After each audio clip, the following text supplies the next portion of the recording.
कई खौफनाक हवेलियों के किस्से अब तक आपने सुने होंगे, मगर ऐसी कोई हवेली नहीं थी जहाँ कोई रहता हो।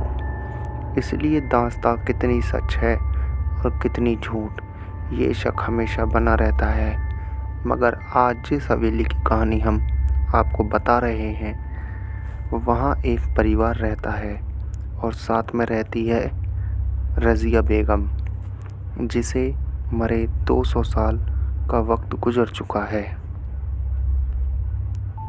अगर वक्त के पन्नों का हिसाब लिया जाए तो दास्तां करीब 200 साल पुरानी है। मध्य प्रदेश के एक ज़िले के पास एक हवेली है। वीरान नहीं, बाकायदा आबाद है, एक परिवार के लोगों से मगर तबाह है, एक रूह से। जी हाँ, इस हवेली में ज़िंदगी और मौत साथ साथ रहते हैं। अगर हादसों के मद्देनज़र फैसला लिया जाए तो यहाँ मौत ज़िंदगी पर बहुत भारी पड़ी है। एक रज़िया बेगम अब तक कई लोगों की जान ले चुकी है। वो रज़िया एक तवाइफ थी जिसका कभी जलवा हुआ करता था, मगर दो भाइयों ने उस पर अपना दावा ठोक दिया। नाच देखने के दौरान झगड़ा हुआ, फिर झगड़ा शुरू हुआ और फिर इस झगड़े में जो हुआ उसकी निशानी थी एक मौत। वो रमिया झगड़े में बेमौत मारी गई। ये किस्सा है 200 साल पहले का, लेकिन आज भी वो हवेली में दिखती है। नाच गाने घुंघराने की आवाज़ के साथ हवेली में लोग रहते हैं, मगर खौफ के बीच कई असमय मौतें हो चुकी हैं। कहानी की शुरुआत होती है एक दिन से। उस दिन सूरज को आखिरी सलाम पेश कर रहा था। शाम घिर आई थी कि तभी एटा के चमकरी गांव की इस हवेली में अचानक एक चीख गूंजती है। आवाज़ किसी लड़की की है, कहती है, मुझे हवेली से मत निकालो, ये मेरा घर है, वरना मैं तुम सबको बर्बाद कर दूंगी।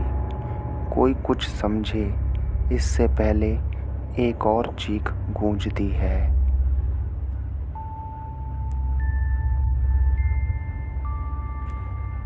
मगर इस बार चीख में मौत की तकलीफ भी घुली हुई है। पानी पानी करहाने की आवाज़ के साथ कोई लड़का पानी मांगती है। ये वाक़या कई और होता तो शायद कोई न कोई मदद के लिए आ भी जाता, मगर इस गांव में हर कोई डर से सहम सा जाता है, क्योंकि पिछले कई दशकों से ऐसी चीखें इस हवेली से निकलती रही हैं और लोग कांपते हुए सुबह का इंतज़ार कर रहे हैं।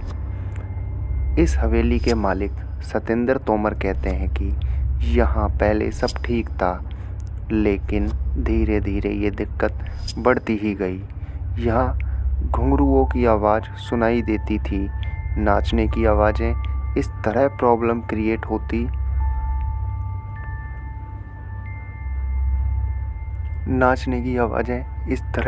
क्रिएट होती रही। तांत्रिकों को बुलाया गया, कभी कभी आवाज़ें आती, आपको घर छोड़कर जाना पड़ेगा, ये मेरा घर है। इस तरह हम लोगों को डर लगने लगा। हम लोग खौफ के साए में जीने लगे। लेकिन सवाल ये था कि आखिर कौन है ये लड़की और इसका इस घर से क्या रिश्ता है? क्यों दिन ढलते ही इस हवेली के पास से होकर गुजरने वाले रास्तों पर कब्रिस्तान सा सन्नाटा पसर जाता है और एक अजीब सी अनमनी से लड़की इस हवेली में भटकती दिखाई देती है।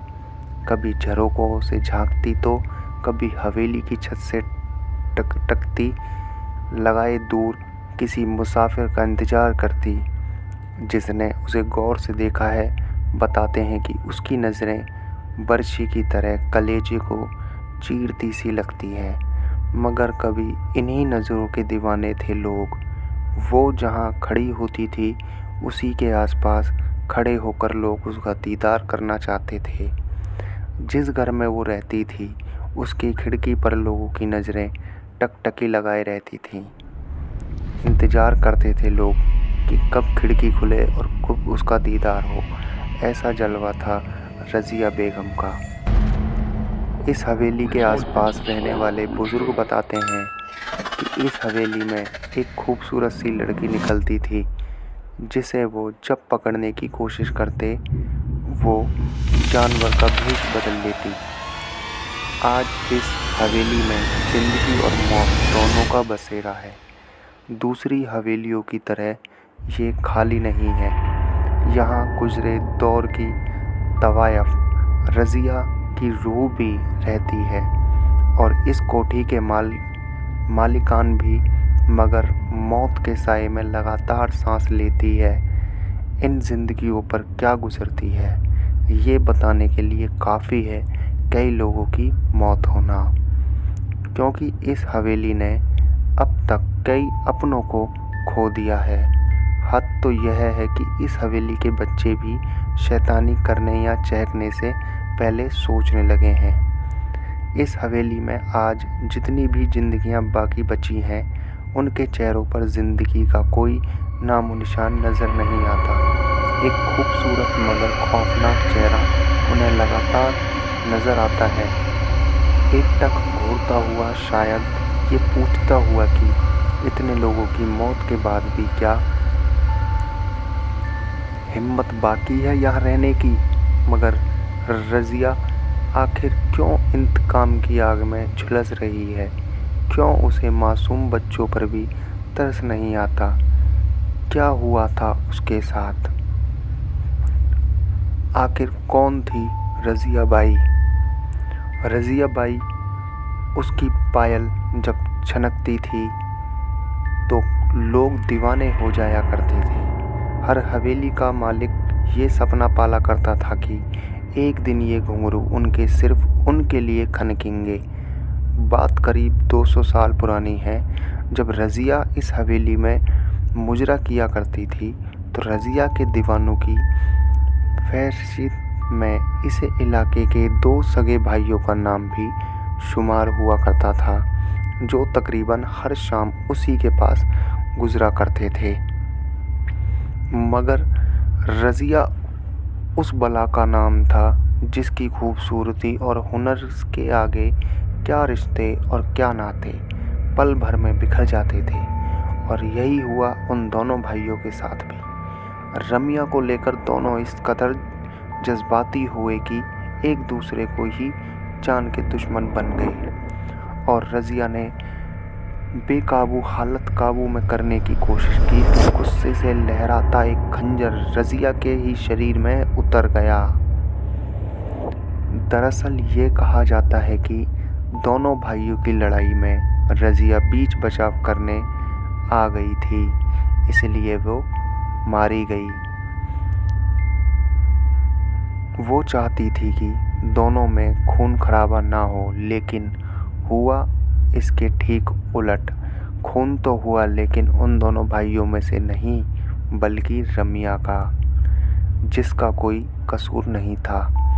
अगर कोई कसूर था तो वो उसकी खूबसूरती की कसूर था, तो उसकी दीवानगी, और कसूर था कि उसकी मचकती कमर और बल खाती चाल का कसूर था, जिस पर वहाँ से 7 कोस दूर तक वाले भी खिंचे चले आते थे। लेकिन आज उसी खूबसूरती पर 2 भाई ऐसे टूटे कि आपस में ही भिड़ गए और खंजर रज़िया के सीने में घुस गया। वो खंजर बहुत गहरा जख्म छोड़ गया था। जिंदगी की सांसें उसकी टूटी हुई पायल के घुंघरुओं की तरह बिखरती जा रही थी। मौत दस्तक दे चुकी थी और फिर रज़िया के साथ ही नाच गान मस्ती ठिठोली सब कुछ ख़त्म हो गया था उसकी मौत के साथ ही। और ये मौत इस हवेली पर बहुत भारी पड़ी। वक्त बीतता गया मगर उसकी यादें कभी धुंधली नहीं हुई। कैसे? क्योंकि रमिया ने तो इस हवेली को छोड़ा ही नहीं था। वो आज भी लोगों को नज़र आती है, मगर गाती गुनगुनाती नहीं, बदभास घूमती हुई, याद करती हुई उन सुनहरे दिनों की, जब एक महफिल उठती नहीं कि दूसरी सजाने को बेताब लोग वहाँ पहुँच जाते। फ़र्क सिर्फ इतना है कि 200 साल पहले इस ड्योढ़ी से निकला हर कदम मस्ती से झूमता हुआ निकलता था, मगर आज यहाँ से लाशें निकलती हैं। आज भी यहाँ मरने वाले लोगों को दिखता है साया। इस बारे में हवेली मालिक सतेंद्र तोमर बताते हैं कि मेरी माँ को एक दिन साया दिखा था, जिसके बाद उनकी मौत हो गई थी। इस तरह रमिया का प्रकोप हमारी हवेली पर हमेशा खौफनाक साई की तरह पड़ता गया है। एक एक कर मेरे 3 बच्चे, फिर मेरी पत्नी भी जान से हाथ धो बैठे हैं। हालांकि अब इस हवेली को बचाने की जिम्मेदारी सतेंद्र पर ही है। वो एक पढ़े लिखे इंसान हैं और इससे पहले वो भूत प्रेत जैसी बातों को भी मानते नहीं थे, मगर आज जब वो अपने परिवार पर नज़र दौड़ाते हैं तो ये हर रिश्ता अधूरा सा नज़र आता है। वो जिंदा है मगर पत्नी नहीं रही, कोई बच्चा जिंदा है तो माँ मर चुकी है, भाभी है मगर भाई जान गंवा चुका है। कहते हैं कि तोमर परिवार से पहले इस हवेली में गुप्ता परिवार रहा करता था। लगातार हुई मौतों ने गुप्ता परिवार को इतना तोड़ दिया कि उन्होंने कौड़ियों के दाम में ये हवेली बेच दी। खरीदी तोमर परिवार ने, और खरीदते ही बच्चे बूढ़े जवान एक एक करके 8 लोग मौत के मुंह में समा गए।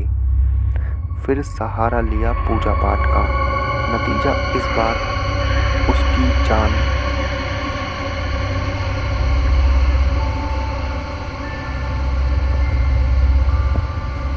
गंवा चुका है। कहते हैं कि तोमर परिवार से पहले इस हवेली में गुप्ता परिवार रहा करता था, बेच दी। नतीजा इस बार की पूजा पाठ की गई। जिसने पूजा कराई थी उसकी भी मृत्यु हो गई। इस हवेली के बारे में पुरानी मालकिन आखिर क्या सोचती हैं?